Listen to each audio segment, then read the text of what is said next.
Good afternoon, everyone. As we discussed in the last class about the topic direct form one realization, है ना, हम direct form one realization की बात कर रहे थे. फिर हमने direct to form टू की भी बात की. कैसे हम सिस्टम के फंक्शन को रियलाइज करेंगे with the help of direct form one and with the help of direct form two. तो हमने सेपरेट हमने जीरोस को सेपरेटली क्या कहते हैं रियलाइज कराया, पोल्स को सेपरेटली रियलाइज कराया इन डायरेक्ट फॉर्म वन, और डायरेक्ट फॉर्म टू में हमने पहले पोल्स को रियलाइज करवाया, देन आफ्टर दैट फिर हमने किसको रियलाइज करवाया, जीरोस को रियलाइज करवाया. तो बेसिकली मैं इस लेक्चर में ये बताना चाहती हूँ आप लोगों को कि बेसिकली दोनों में डिफरेंस क्या है. The utmost difference between the direct form 1 and direct form 2 is कि आपका जो डायरेक्ट फॉर्म 1 है उसमें डिले एलिमेंट्स आप देखे होंगे, आपने देखे होंगे कि किसी भी सिस्टम, जैसे हमने n की वैल्यू मानी थी कि n is equal to m is equal to 2 मानी थी. तो जब हमने 2 मानी थी तो हमारा जो सिस्टम गया था वो अब तक अप टू 2 तक गया था. तो जब 2 तक जा रहा है तो दो डिले एलिमेंट्स इस साइड लगेंगे, जीरो के साइड्स लगेंगे, और दो एलिमेंट्स आपके डिले एलिमेंट्स पोल के साइड्स लगेंगे. डिले एलिमेंट्स हम किससे डोनेट करते हैं? डिले एलिमेंट्स हम इस बॉक्स से डोनेट करते हैं जो कि z की पावर इनवर्स होता है ना. कोई भी डिले एलिमेंट होता है तो हम उसको बॉक्स से डोनेट करते हैं. तो हमने ये देखा था कि हमारा राइट हैंड साइड पे भी डिले एलिमेंट लग रहा है और हमारा लेफ्ट हैंड साइड पे भी डिले एलिमेंट लग रहा है, दोनों साइड लग रहा है डायरेक्ट फॉर्म वन में. बट डायरेक्ट फॉर्म टू में क्या हो रहा है, हम पोल्स को पहले रियलाइज करा रहे हैं और आफ्टर दैट हम जीरोस को रियलाइज करा रहे हैं. तो उससे क्या हो रहा है, हमारे जो delay number of delay elements जो लग रहे हैं वो क्या हो रहे हैं, वो रिड्यूस हो जा रहे हैं इन डायरेक्ट फॉर्म टू. इसीलिए हम डायरेक्ट फॉर्म टू का यूज कर रहे हैं, क्योंकि हमारा जो स्ट्रक्चर बन रहा है डायरेक्ट फॉर्म वन में वो बहुत बड़ा हो जा रहा है. लेकिन जब आप डायरेक्ट फॉर्म टू को कंपेयर करोगे डायरेक्ट फॉर्म वन से तो आप देखोगे हमारे स्ट्रक्चर में रिडक्शन हो जा रहा है. रिडक्शन क्यों हो जा रहा है? क्योंकि हमारे जो डिले एलिमेंट्स हैं, नंबर ऑफ डिले एलिमेंट्स जो होते हैं वो रिड्यूस हो जाते हैं डायरेक्ट फॉर्म टू में. आइए देखते हैं कैसे. लास्ट क्लास की जो वीडियो है वहां तक हमने ये देखा था कि डायरेक्ट फॉर्म टू तक के हमने डायग्राम बनाया था. अब कैसे डिले एलिमेंट उसमें से रिमूव हो रहा है वो आइए हम देखते हैं is with the help of this diagram. Simple, हम x ऑफ n सबसे पहले ड्रॉ करते हैं. हमने x ऑफ n ड्रॉ कर लिया, फिर हम इनपुट हमने ड्रॉ किया, हमने आउटपुट ड्रॉ कर दिया सेम लाइन पे y ऑफ n. पहले आप एक साइड पे आप x ऑफ n ड्रॉ कर दीजिए, फिर दूसरे साइड पे आप y ऑफ n ड्रॉ कर दीजिए. सिंपल, ठीक है. फिर आप क्या करेंगे, आपका काम क्या होगा, आप एक एडर लगा के एक एडर लगाएंगे, राइट हैंड साइड का सारा चीजें, सॉरी लेफ्ट हैंड साइड की सारी चीजें बनाएंगे और इधर वाला राइट हैंड साइड की सारी चीजें बनाएंगे. अब क्या हो रहा है, जो जो कि हमारा डिले एलिमेंट है, डिले एलिमेंट हमारा क्या रहा है, W of n. W of n हमारा क्या आ रहा है, W of n minus one यहाँ पे भी आ रहा है, W ऑफ n माइनस यहाँ पे भी आ रहा है, n माइनस टू यहाँ पे भी आ रहा है. सेम वही चीज W of n minus one यहाँ पर जो एक डिले एलिमेंट लगा था डायरेक्ट फॉर्म वन में, जो हमारा डायरेक्ट फॉर्म वन में लगा था, आपने देखा होगा एक डिले एलिमेंट यहाँ पे लगा था, एक डिले एलिमेंट यहाँ पे लगा था, एक डिले एलिमेंट यहाँ पे लगा था, एक डिले एलिमेंट यहाँ पे लगा था. तो उससे क्या हो रहा था, चार चार हमारे डिले एलिमेंट्स हो रहे थे. अब हमारा रिडक्शन क्यों हो जाएगा, क्योंकि W ऑफ n यहाँ पे भी है, W ऑफ n यहाँ पे भी है, W ऑफ n यहाँ पे भी डिले एलिमेंट पे मिल रहा है, यहाँ पे भी जो डिले एलिमेंट लगा था वहां पे भी W ऑफ n मिल रहा है. तो हम क्या करेंगे, सारे W ऑफ n को रिमूव करके एक सिंपल लाइन ड्रॉ कर देंगे जो कि हमने ड्रॉ कर दी. तो हमारा दो जो इधर और इधर हमारा डिले एलिमेंट था वो रिमूव हो गया. हमारे पास क्या बचा, एक सिंगल डिले एलिमेंट ये बचा, दूसरा सिंगल डिले एलिमेंट ये बचा. तो आप देख रहे हैं डायरेक्ट फॉर्म टू में कैसे हमारा रिड्यूस हो गया डिले एलिमेंट. सिर्फ डिले एलिमेंट हमारा रिड्यूस हो जाता है डायरेक्ट फॉर्म टू में as compare to direct form one. Next आ जाते हैं, ये क्लियर हो गया. डायग्राम बहुत सिंपल है, आपको सबसे पहले x ऑफ n बनाना है इनपुट और y ऑफ n आउटपुट बनाना है, ठीक है. सेंटर में आपका हो जाएगा W ऑफ n. अब सिंपल जो भी इक्वेशन दी होगी उस इक्वेशन को फॉलो करते हुए आपको बाकी सारे जो मल्टीप्लायर लग रहे हैं, बाकी डिले एलिमेंट्स लग रहे हैं, वो आप इक्वेशन देखोगे और उस हिसाब से बनाओगे। अप टू 2 तक गया है तो 2 डिले एलिमेंट्स लग गया है ना, अप टू 3 तक जाएगा तो एक डिले एलिमेंट यहाँ पे एक और आ जाएगा, एक डिले एलिमेंट जेड इनवर्स करके, है ना। तो ऐसे बढ़ते हैं हमारे नंबर ऑफ डिले एलिमेंट्स, जितने ज्यादा हमारी सीरीज जाएगी उतने ज्यादा नंबर ऑफ डिले एलिमेंट्स बढ़ते जाएंगे, उतने ही ज्यादा हमारे कोएफिशिएंट्स भी बढ़ते जाएंगे। तो कोएफिशिएंट यहाँ पर हमारा क्या हो जाता है, -a1 हो गया, यहाँ पे -a2 हो गया, वहां b0 हो गया, b1 हो गया और b2 हो गया। तो ये सब हमें कैसे ऑब्टेन हो रहा है, विद द हेल्प ऑफ जो हमारी इक्वेशंस आई थी, है ना, जो हमारा जनरल फॉर्मूले से जो हमारा निकल के फाइनली आया था लास्ट में, with the help of that हमने ये रियलाइज करा दिया। तो फाइनली हमारा डायरेक्ट फॉर्म 2 रियलाइज हो गया। ये हो गया हमारा direct form 2 realisation.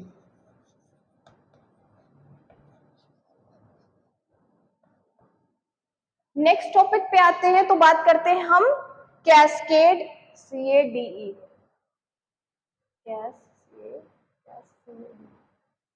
Cascade form realisation.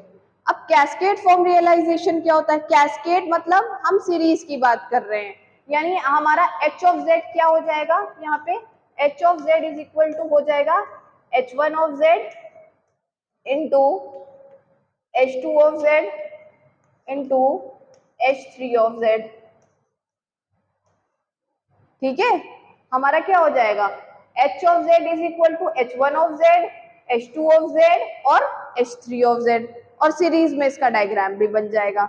ऐसे ही हमारा पैरेलल फॉर्म ऑफ रियलाइजेशन होता है। पैरेलल फॉर्म ऑफ रियलाइजेशन में क्या होगा, बस जो भी हमारा यहाँ पे मल्टीप्लीकेशन है वहां पर क्या हो जाएगा, वहां पे एडिशन हो जाएगा।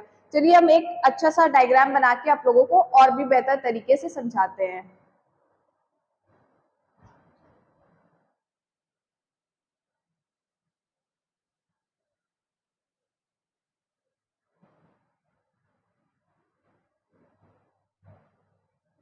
नया टॉपिक आ गया है हमारा कैस्केड फॉर्म रियलाइजेशन और दूसरा हमारा पैरेलल फॉर्म रियलाइजेशन।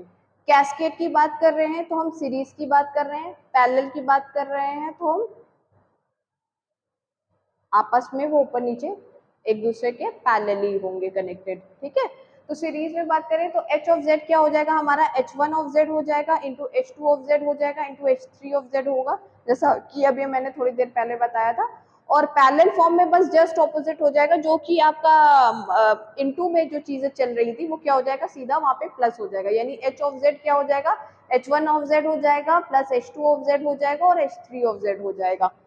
तो इसका डायग्राम आप देख लीजिए, सिंपल, एक simple line, x of n input आपका रहेगा, y ऑफ n आपका आउटपुट रहेगा, और मल्टीप्लीकेशन में h1 of z, h2 of z और h3 of z।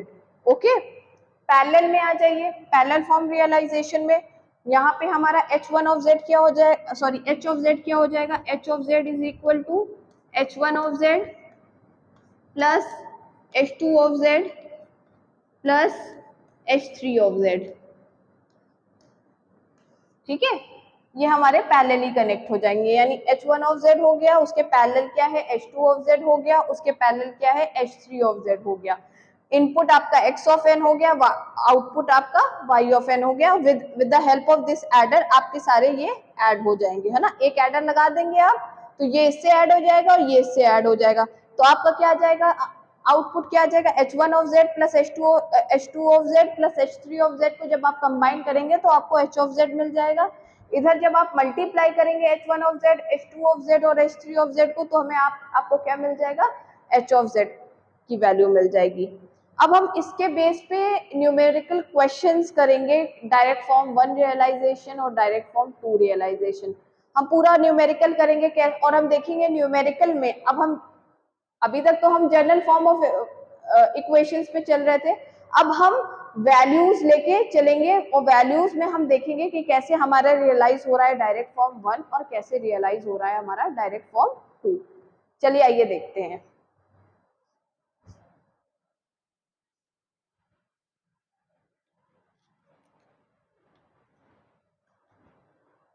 Direct form 1 हमने पढ़ लिया, डायरेक्ट फॉर्म 2 पढ़ लिया। अब हम उसके बेस पे न्यूमेरिकल क्वेश्चंस को करेंगे।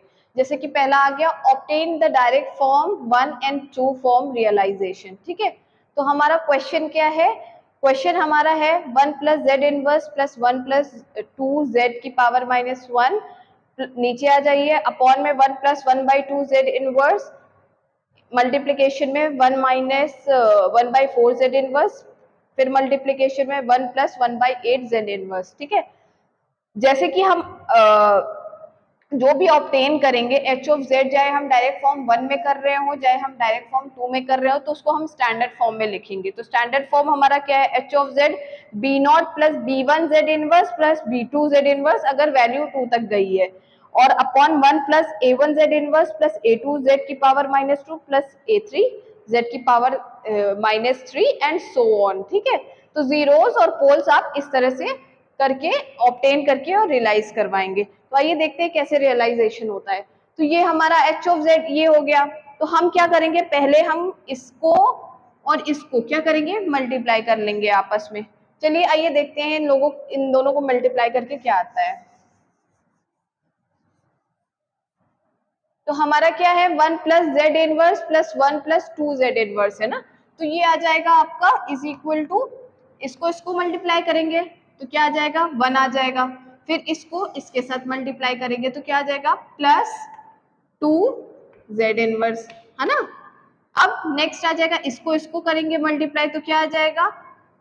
Z inverse. अब इसको और इसको मल्टीप्लाई करेंगे तो क्या आ जाएगा? जेड इनवर्स इंटू 2 क्या हो जाएगा?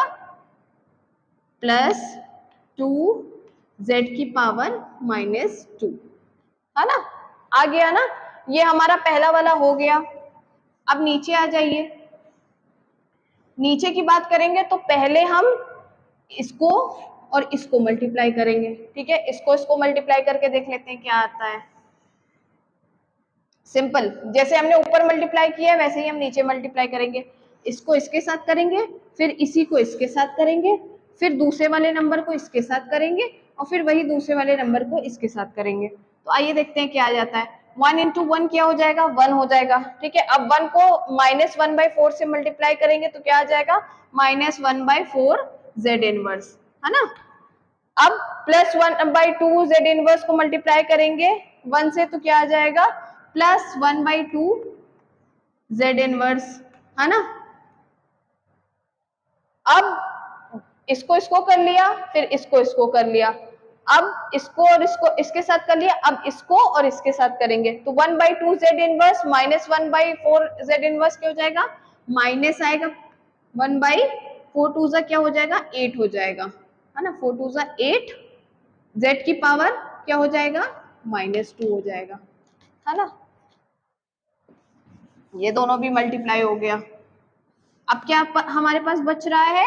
1 plus 1 by 8, 1 plus 1 by 8 Z की पावर माइनस 1, और ये भी ब्रैकेट में हो जाएगा आपका।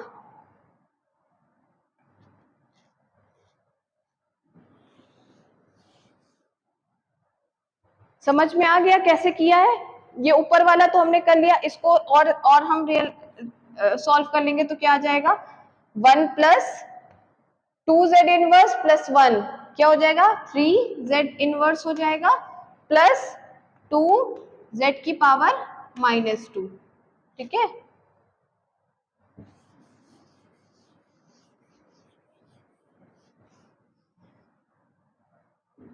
ये ऊपर का हो गया। अब इसको और इसको मल्टीप्लाई कर लेंगे। ठीक है, कैसे मल्टीप्लाई करेंगे? वही सेम प्रोसीजर अप्लाई करेंगे। अपॉन 1 इंटू 1 क्या हो जाएगा? हमारा 1 हो जाएगा।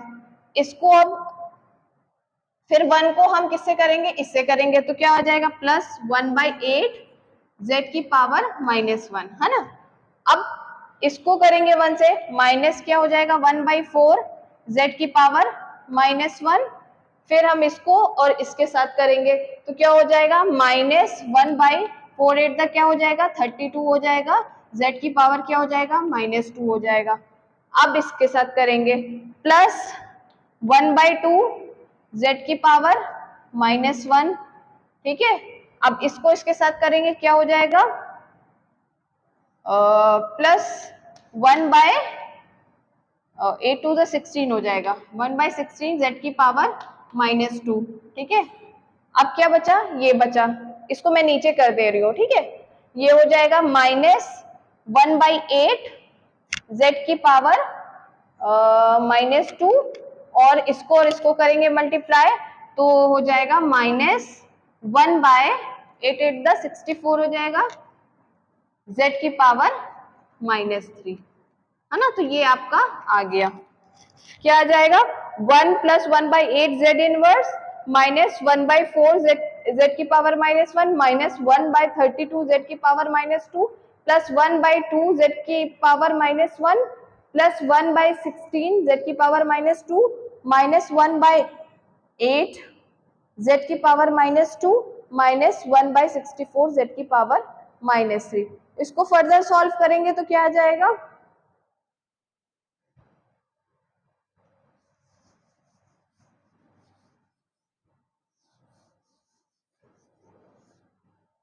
फर्दर सॉल्व करेंगे तो आ जाएगा is equal to 1 + 3 z inverse +2 z की पावर -2। ठीक है, अपॉन क्या आ जाएगा, अपॉन 1 प्लस, अब देखेंगे किसकी पावर सेम सेम है, तो हमारी इसकी पावर सेम है, इसकी पावर सेम है ना, 2 की पावर सेम है, बाकी की पावर एक, ये पावर सेम है, तो क्या हो जाएगा, 1/8 की पावर सेम है, माइनस प्लस है, और हमारी पावर है 1 -1/4 की पावर सेम है, और उधर आ जाइएगा तो एक और किसकी पावर सेम है, +1/2 की पावर सेम है। ठीक है ना। तो इन तीनों का हम एलसीएम ले लेंगे, एलसीएम आ जाएगा हमारा 8। ठीक है, 8 4 2 ज़ा 8 प्लस 2 4 ज़ा 8, तो 4 हो जाएगा, तो 8 और 4 क्या हो जाएगा, 12 12 -2 क्या होएगा, कुछ गलत कर रही हूँ क्या मैं, कुछ प्लस माइनस में गड़बड़ी हो गई है यहाँ पे, लेट मी चेक कि हमारे कहाँ पे गलत हो गया है, कुछ प्लस माइनस का गड़बड़ी हो गई है।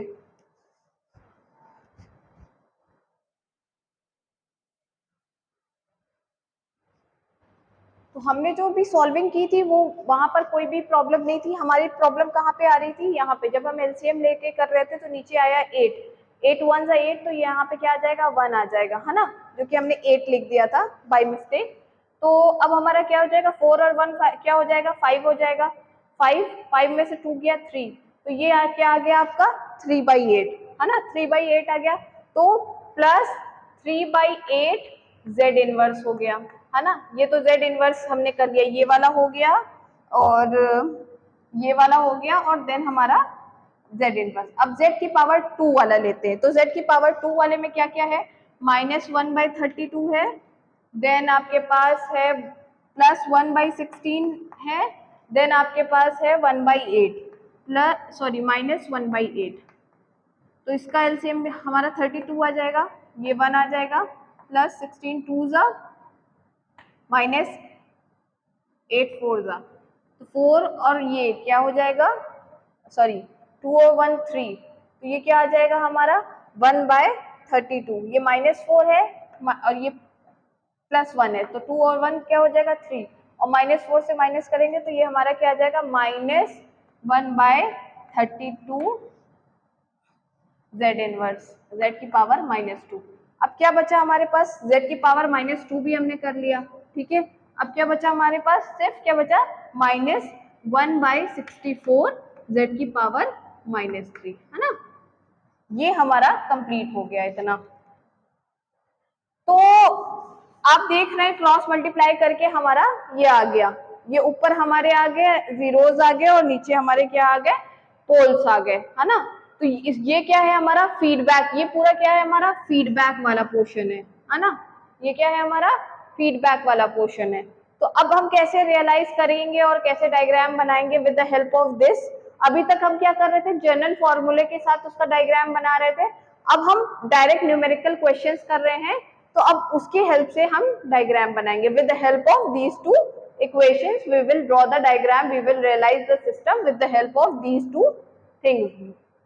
जीरोस और पोल्स की हेल्प से हम डायरेक्ट फॉर्म 1 को रियलाइज करवा लेंगे। आइए देखते हैं कैसे रियलाइज करेंगे।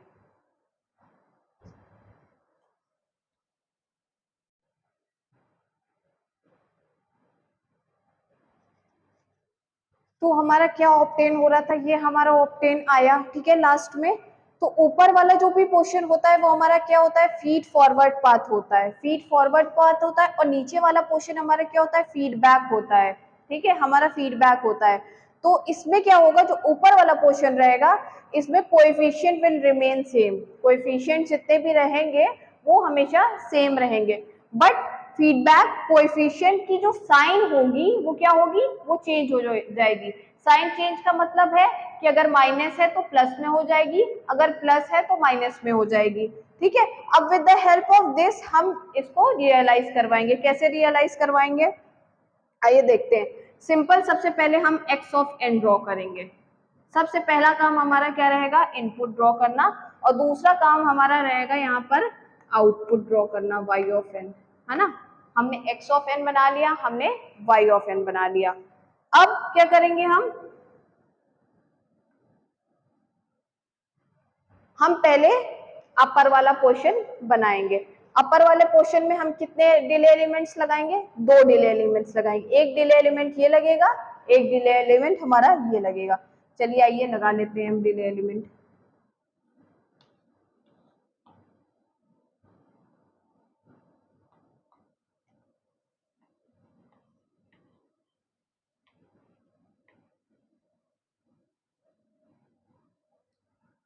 ठीक है, ये वाला पोर्शन जैसे ही कंप्लीट आपका होगा, आपको कौन सा पोर्शन बनाना पड़ेगा, ये वाला पोर्शन बनाना पड़ेगा। इसमें हमारे डिले एलिमेंट्स कितने लगेंगे, 1 2 3, है ना, 3 डिले एलिमेंट्स लगेंगे। और ऊपर कितने डिले एलिमेंट्स लगेंगे, 1 और 1 2 डिले एलिमेंट्स हमारे क्या लगेंगे, आपके इस साइड पे लगेंगे, और 3 डिले एलिमेंट्स आपके इस साइड पे लगेंगे। तो पहले हम फीड फॉरवर्ड पाथ जिसमें हमारा कोएफिशिएंट विल रिमेन सेम, तो हम पहले वो बनाएंगे, बाद में हम क्या बनाएंगे, नीचे वाले पोर्शन को ड्रॉ करेंगे। आइए देखते हैं कैसे ड्रॉ करते हैं।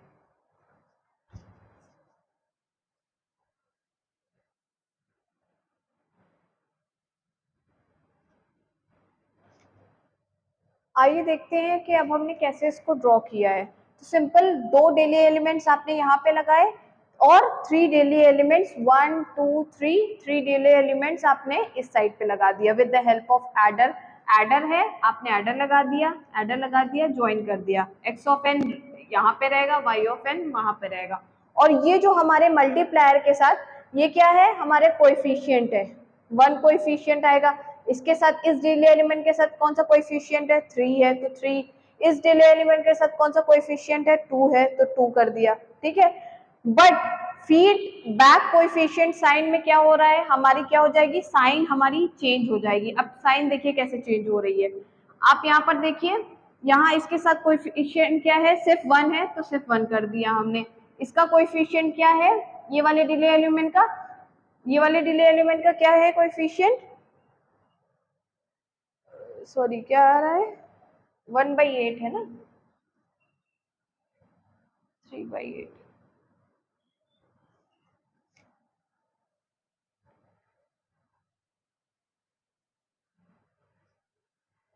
सॉरी ये 3/8 है आपका, ये 1/8 नहीं है, 3/8 है।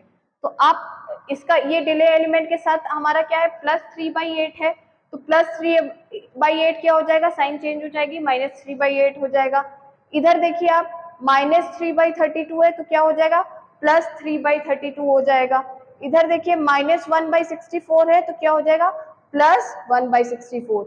ये कौन सा डिले एलिमेंट है, ये Z इनवर्स का डिले एलिमेंट है। ये कौन सा डिले एलिमेंट है, Z की पावर -2 वाला है। और ये वाला कौन सा डिले एलिमेंट है, Z की पावर -3 वाला डिले एलिमेंट है। तो इस साइड हमारा 2 डिले एलिमेंट, उस साइड हमारा 3 डिले एलिमेंट। और बीच में हमारे मल्टीप्लायर क्यों लगते हैं, मल्टीप्लायर हमने ये लगाया कि ये इसके साथ क्या हो रहा है, आपस में मल्टीप्लाई हो रहे हैं, है ना। डिले के साथ कोएफिशिएंट हमारा क्या हो रहा है, मल्टीप्लाई हो रहा है, तो हमने मल्टीप्लायर लगा दिया। इजी है ना बनाना।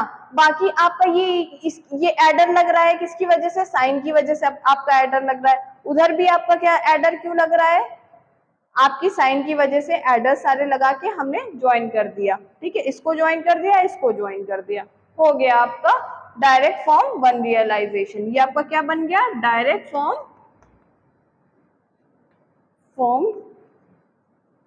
One realisation. अब डायरेक्ट फॉर्म टू रियलाइजेशन देखेंगे तो हमारा नंबर ऑफ डिले एलिमेंट्स क्या हो जाएंगे, उसमें रिड्यूस हो जाएंगे। तो नेक्स्ट क्लास में हम क्या करेंगे, डायरेक्ट फॉर्म टू करेंगे, क्योंकि अभी हमने पढ़ा तो आप कंफ्यूज हो जाओगे कि कैसे number of delay elements remove होते हैं डायरेक्ट फॉर्म टू में। हमने जर्नली आपको बताया था कैसे रिमूव हो जाता है ना। अब हम क्वेश्चन के थ्रू बताएंगे कि कैसे आपका delay number of delay elements remove हो जाता है। Okay, thank you.